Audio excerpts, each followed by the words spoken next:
deh lari. Lari pertama kali cuma 3 kilo, itu aja udah ngap gitu kan. Terus akhirnya ya tapi dari situ 3 kilo, naik 5 kilo, ikut event-event kecil lah yang ya nggak kedengeran lah, apa Valentine Run lah, apalah gitu kan. Pokoknya yang nggak penting-penting lah semua diikutin, cuman buat motivasi kan gitu. 5 kilo, naik 10 kilo, naik half marathon, akhirnya maraton. Mulai deh maratonnya di model internasional. Di Sydney, di Singapura, di Malaysia, semualah dijelajahin. Bosen dari maraton, pikir cari tantangan yang baru lagi. Terus mulai saya ikut Spartan. Nah di Spartan itu lari tapi dengan obstacle. Nah karena kebetulan saya backgroundnya gym, jadi kan emang udah biasa latihan strength training, jadi udah nggak dari nol lagi. Cuman ternyata larinya itu yang buat saya agak tantangan karena bukan aspal. Jadi untuk saya pada saat itu anak maratonan doang nggak cukup karena larinya trail.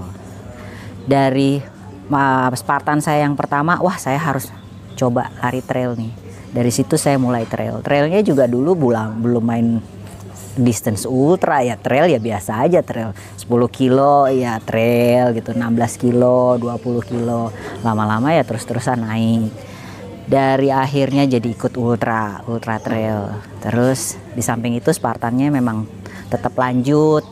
Terus dari event 1, kedua, ketiga, dan akhirnya sampai saya bisa jadi champion buat Southeast Asia Spartan waktu itu. Terus akhirnya dari Spartan cari tantangan baru lagi nih, apa? Saya merambah ke triathlon. Saya cobain sepedahan, terus ya awal-awalnya juga cuman Dakotan ya, Jakarta mana sih, cuman dalam kota lah gitu. Terus ketika di triathlon itu menemukan ini nggak Mbak? Maksudnya semacam apa ya? Oh ini nih memang bener-bener yang memang full power dan lain-lain itu gitu. Kalau di triathlon itu mungkin saya lebih ngerasa gini, karena itu kan cross training ya. Jadi nggak terus-terusan saya berkelut di lari aja yang di aspal modelnya. Saya nggak terus-terusan sepeda aja gitu. Jadi beneran cross training. Yang paling penting sih sebetulnya buat pelari juga cross training penting gitu loh. Jadi kalau cuma terus-terusan lari, terus ngetrail gitu kayaknya juga butuh penguatan di otot-otot yang lain, terutama di berenang itu membantu banget saat trail di pernafasan gitu kan, karena kita main elevasi. Nah di triathlon itu saya nemuin itu gitu loh. Saya dari yang nggak bisa berenang sampai sekarang akhirnya ikut Ocean Man gitu loh, sampai di level itu. Jadi memang ini ya berpetualang atau mencoba hal-hal yang baru itu memang udah jadi kayak candu gitu Mbak ya, bahwa gue harus bisa nih gitu. Tapi waktu saya lihat ada informasi ketika di Tanjung Lesung Mbak Ira sempat ke juara 3 atau? Iya juara 3. Itu bagi Mbak Ira sendiri sebuah pencapaian yang seperti apa sih kalau yang seperti itu?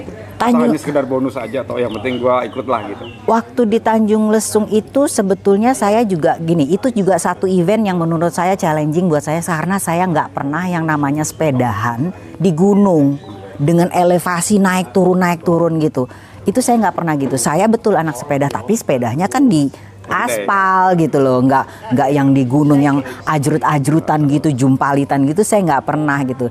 Jadi saya latihannya pun waktu itu di JPM Bike Park gitu waktu itu. Jadi perlu berapa bulan atau berapa minggu? 3 bulan saya. Oh, untuk persiapan itu. Jadi waktu yang Rhino itu kalau swim saya udah biasa karena memang saya ikut klub gitu kan. Kalau lari juga trail memang karena saya sudah anak trail. Jadi gitu. Lebih ke persiapan. Persiapannya adalah sepedanya.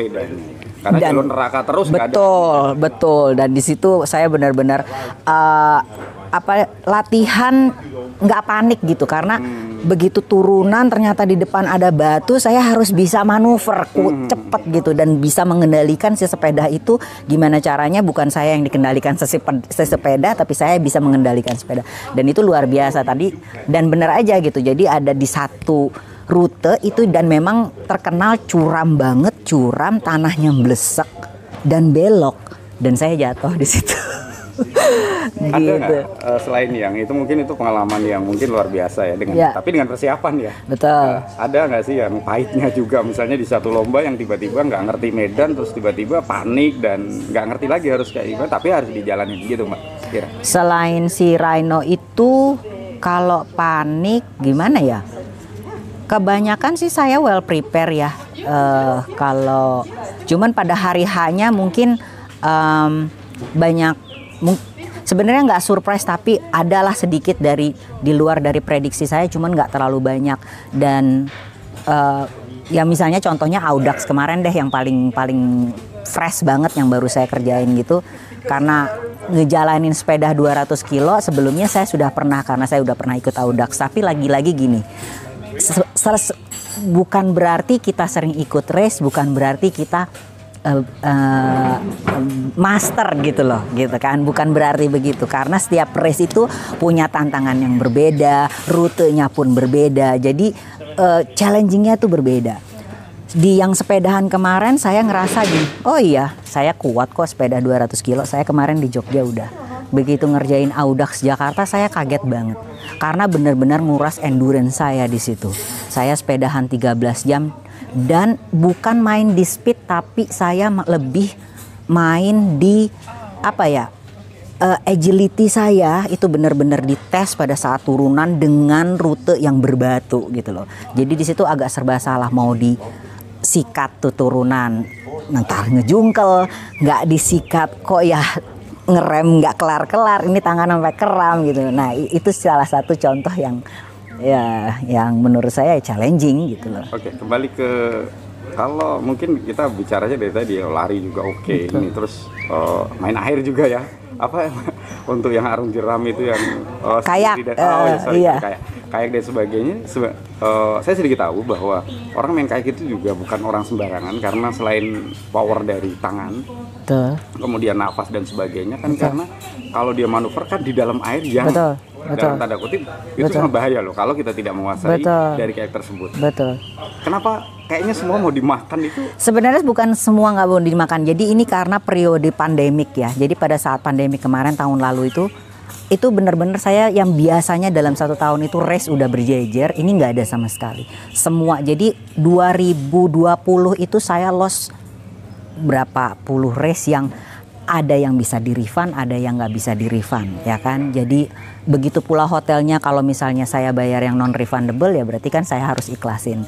Nah di situ waktu saya berarti benar-benar kosong, dan untuk olahraga pun waktu itu kan agak dibatasi ya. Kita lari banyak peraturan, main sepeda juga di luar kita punya banyak peraturan, nggak boleh begini, nggak boleh begitu.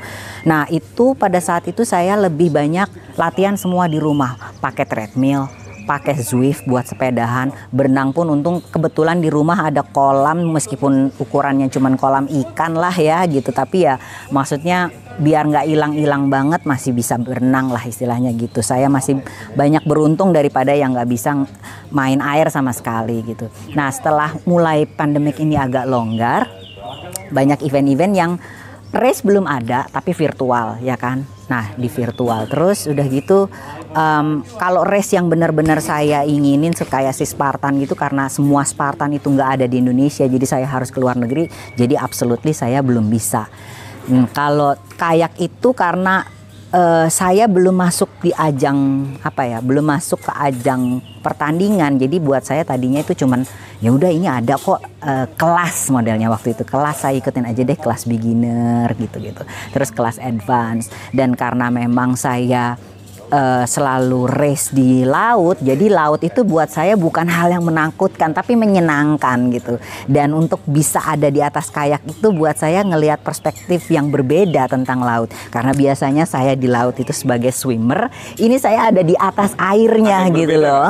Ketika energinya harus biasanya kan berenang nih, terus kemudian kita harus ada dayung ya.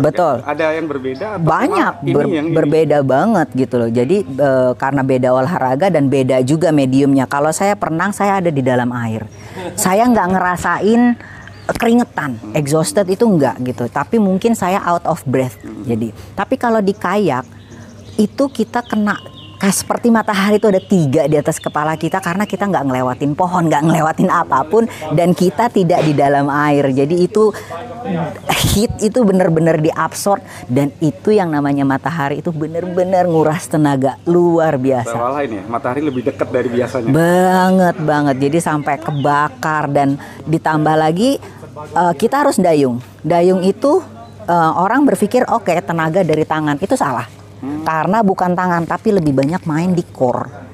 Nah, kalau misalnya di sinar matahari begitu, kekuatan kita drop luar biasa. Kesedot. Iya, tanpa kita sadari gitu loh, drop luar biasa. Jadi kalori kebuang karena kesedot matahari. Jadi akhirnya sebut kayak strength kita tuh hilang gitu loh modelnya. Jadi mungkin gitu. Agak ini, mungkin dari beberapa event-event itu pasti ada satu event yang memang benar-benar menurut Mbak Ira sendiri bergengsi, atau bukan bergengsi ya, mungkin gue dapet nih di sini benar-benar sebagai seorang yang dunia olahraga nih, event gue banget nih gitu. Okay. Ada nggak? Ada. Saya bisa jadi champion Southeast Asia buat di Spartan itu buat saya bergengsi banget, karena itu modelnya pertandingannya itu modelnya kayak babak penyisihan. Jadi dalam setahun itu ada 4 pertandingan yang saya ikuti di 4 negara yang berbeda. Nah, dari akumulasi podium saya di 4 negara yang berbeda ini, baru keluarlah nanti poinnya siapa, dan itu champion nomor 1-nya siapa. Nah, saya bisa berada di posisi 1 untuk Southeast Asia, dan bisa berhasil untuk bisa masuk ke World Championship Spartan buat ke Amerika. Itu buat saya sesuatu banget. Berarti masih ada target. Setelah itu targetnya apa yang paling tinggi sekarang yang sedang digadang-gadang untuk persiapan Mbak Ira sendiri? Ocean Man. Gitu ya? Iya. Di tahun? Sebetulnya tahun ini, tapi lagi-lagi ini Ocean Man itu kan event internasional ya. Saya nggak yakin Indonesia sudah bisa ngadain event internasional sekarang karena masih dalam suatu situasi pandemi, karena masih ada karantina apalah segala macam gitu. Jadi ini aja yang di tahun 2021 yang seharusnya diadain bulan Mei udah di reschedule udah 3 kali, udah mundur 3 kali. Jadi saya agak pesimis lah mungkin bisa diadain tahun ini. Tapi saya excited banget karena yaitu mungkin salah satu jarak renang saya yang terjauh buat saya gitu. Dan untuk saya sih ngambil yang jarak 5 kilo. Jadi dan itu open water. Jadi buat saya itu tantangan banget gitu. Itu aja. Di masa pandemi Mbak, sebagai mungkin Mbak Ira pelaku dan juga memang benar-benar punya target. Seperti apa sih harapannya di 2021, dan kemudian harapan seperti apa sih dengan situasi kita seperti ini, keprihatinannya seperti apa? Tentang olahraga? Olahraga di masa pandemi seperti ini, terus kemudian setelah vaksin dan lain-lain. Ya, saya sih berharapnya kalau udah dengan vaksin dan yang lain-lain ya event semua udah bisa dijalanin gitu. Pinginnya gitu, karena mau sampai kapan? Karena sebetulnya juga kalau saya lihat di luar negeri, semua udah pada jalan gitu loh Mas. Di Spartan Race itu di negara lain sudah jalan, Australia udah jalan, Ironman di semua negara Europe udah jalan gitu kan. Cuman kita aja di Asia yang masih agak ragu-ragu, dan saya sih juga nggak bisa nyalahin maksudnya tindakan pemerintah seperti itu, karena memang kita itu salah satu negara yang tertinggi gitu loh COVID-nya. Jadi ya memang harus prihatin dulu gitu. Tapi ada harapan kan tetap. harapan itu ya tinggi banget, semua kembali seperti biasa, karena saya yakin bukan saya aja yang kangen sama race, pasti semua orang lah penggemar olahraga itu kangen banget sama race lah gitu. Saya mungkin salah satu yang beruntung aja yang masih istilahnya berani untuk bisa keluar. Saya dari Jakarta bisa ke sana, bisa ke sini gitu. Orang juga pasti akan kok nggak ada takut-takutnya. Tapi saya ya itu tadi, saya punya keyakinan bahwa oke, saya cuma pingin sehat kok sebetulnya, dan saya juga masih ngikutin prokes dan segala macam gitu. Jadi ya udahlah. Betul gitu. Nah, itu tadi saya bilang pertama, saya karena ngelihat iklannya tulisnya fun run. Jadi dalam otak saya gini, ya udahlah fun kok gitu kan. Maksudnya waktu ada juga.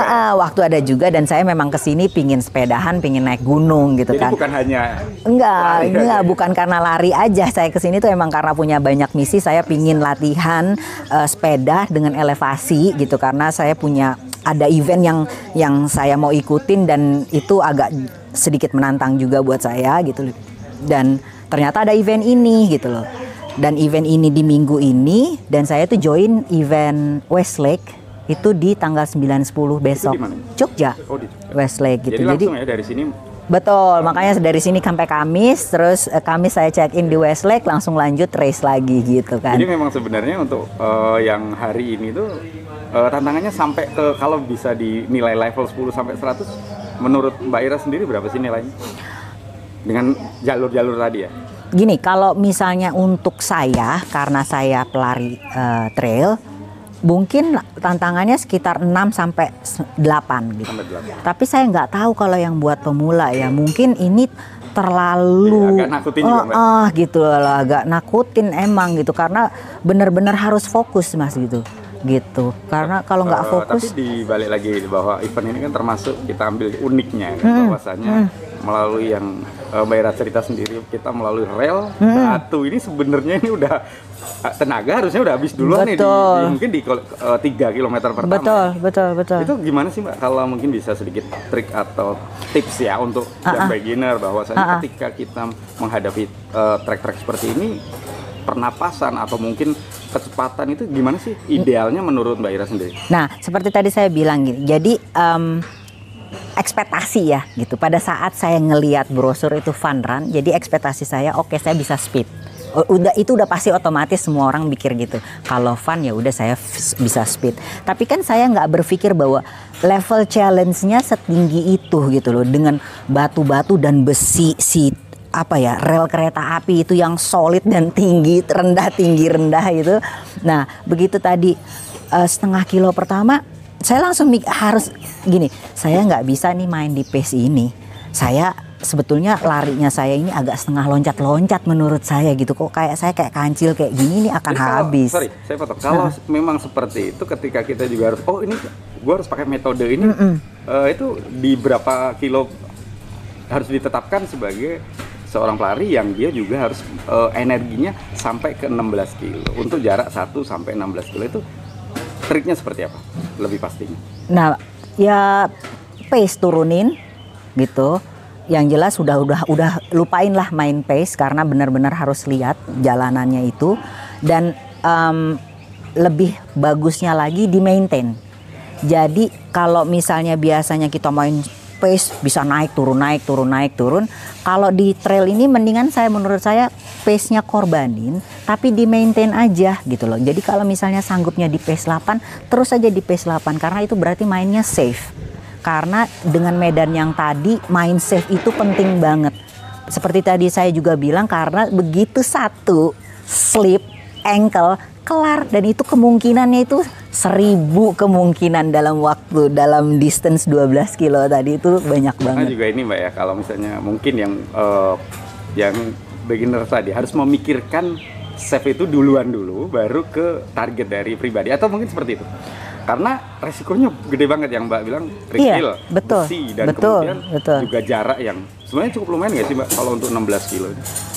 Kalau buat beginner ya lumayan banget itu Mas, nguras banget gitu. Tapi kalau mungkin yang biasa trail ya biasa aja mungkin gitu ya, karena biasa ngelihat batu-batu, cuman ya tadi ya agak ya itu tadi batu-batunya continuous gitu loh. Kalau kita di gunung itu kan ada tanah, ada batu, ada iya gitu beda-beda gitu kan. Jadi kita masih bisa main-main lah gitu. Kalau ini kan benar-benar dan satu lagi karena batunya juga agak tajam-tajam. Buat yang pemula pemilihan sepatu itu paling penting. Jadi jangan gengsi-gengsian sepatu lari karena tadi sepatu itu penting banget karena saya aja pakai Salomon yang trail itu tadi hampir sobek gitu loh. Pas saya ngeliat gitu, waduh gila batunya sempat nancap gitu loh. Jadi makanya saya bilang pemilihan sepatu penting sekali kalau tadi itu. Sport antusias kali ya, gitu itu ya. Aja karena jadi lebih umum kan. Jadi semua dimakannya? Nggak semuanya dimakan, semuanya dicoba dan gitu. Kemudian dilalahnya gitu ya. Di hal-hal tersebut kayaknya diseriusin bukan hanya ini. Oke Mbak, kita agak ke nyamping. Jadi kalau untuk kesibukan sekarang seperti apa sih selain di luar, selain hobi? Ini kan hobi nih. Betul, ini kalau hobi. Untuk kesibukannya boleh tahu? Saya ibu rumah tangga. Gitu, ibu rumah tangga biasa dengan kesibukan sama seperti ibu-ibu rumah tangga yang lain. Cuman bedanya saya agak kurang suka nonton sinetron, jadi saya lebih pilih latihan. Saya agak kurang suka ikut arisan gitu ya. Jadi saya lebih seneng sepedahan gitu aja. Betul. Kalau saya selalu ngomong gini, the only limits is yourself gitu loh. Jadi kamu sendiri sebetulnya yang bikin pembatasan itu. Seperti misalnya begitu punya predikat, oh ya saya ibu rumah tangga, saya harus begini, saya harus begitu, saya nggak bisa olahraga sama gitu. You the only person who makes that limit gitu loh. Kamu sendiri yang bikin limit itu, karena saya ibu rumah tangga, saya nggak bisa olahraga. Salah. Kalau saya itu gini, saya punya keinginan misalnya gitu ya. Saya akan berusaha mencapai keinginan itu gitu. Saya akan, dan nggak perlu bilang ke semua orang saya begini saya begitu, sebetulnya lakuin aja dulu gitu sampai itu akhirnya jadi kenyataan, dan itu pasti akan jadi addiction gitu loh gitu. Tujuan wisata? Bukan cuma tujuan wisata kalau menurut saya. Di sini tuh buat saya tempat training yang paling enak karena dapat semuanya. Mau sepedahan, elevasi dapat, rute dapat, bisa ngelup kemanapun mau gitu. Saya yang tinggal dari Jakarta punya limitasi gitu loh. Ditambah lagi sekarang dengan banyaknya orang-orang yang nggak suka dengan kita pesepeda, entahlah omongannya apalah segala macam gitu kan. Tapi kalau di sini itu jalanannya gede, terus pengendara mobilnya nggak terlalu banyak, udaranya enak banget. Kalau di Jakarta sepedahan 10 kilo, aduh mas, keringetnya udah kayak basah banget. Karena kan gedung-gedung itu ya bikin semua panas gitu. Dan kita juga memang sepedahannya itu dia di kota, di antara perkantoran gitu. Tapi kalau di sini, aduh bener deh, ini tuh surga buat training lah buat saya, menurut saya gitu. Mau lari bisa, sepeda bisa. Hanya menjual pesona wisata, ternyata bagi pelaku-pelaku kayak Mbak Ira sebagai bener-bener yang pengen wisata tapi spot nih, iya. Magelang nih cukup menjanjikan, menjanjikan banget. Kemarin saya sepedahan terus saya mampir ke Borobudur gitu. Jadi sepedahan udah ngelup, udah elevasi dan segala macam, terus tiba-tiba disuguhkan dengan ya Seven Wonders of the World, kan kayaknya gila, itu bener-bener wah ini bonus banget nih gue latihan hari ini.